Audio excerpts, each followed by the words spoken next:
a global agency says the spreading new virus could make the world economy shrink this quarter for the first time since the international financial crisis more than a decade ago. In a special report on the impact of the virus, the Organization for Economic Cooperation and Development said Monday that the world economy is still expected to grow overall this year and rebound next year.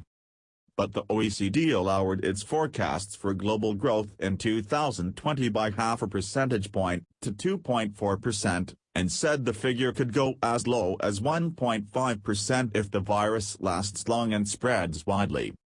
In addition to the considerable human suffering the virus has wrought, with more than 3,000 deaths worldwide, the OECD said global economic prospects remain subdued and very uncertain.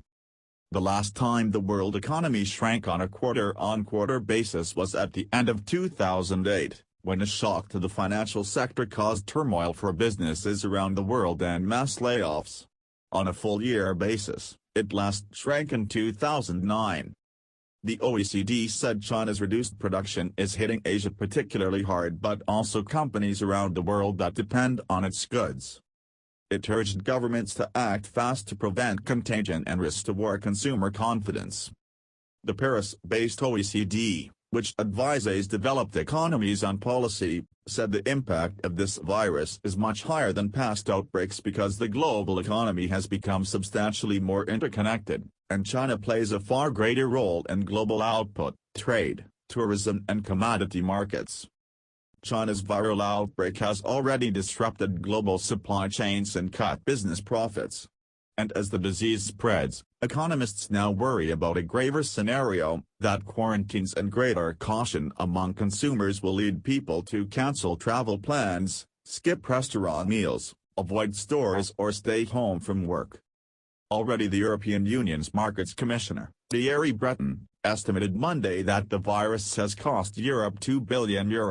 $2.2 billion, this year in tourism revenue alone, mainly because of the drop in number of Chinese tourists. Things are expected to get worse for Europe with the eruption of cases in northern Italy and the cancellation of events like the Venice Carnival. Investors seem to expect central banks to come to the rescue by cutting interest rates, particularly in the US, but experts note that lower rates cannot fix the problem. Lower rates can lead people and businesses to borrow and spend, which can boost economic activity. But they can't make sick people healthy, reopen factories whose workers are kept home because of quarantines, or restart supply chains in areas of the world struck by the outbreak.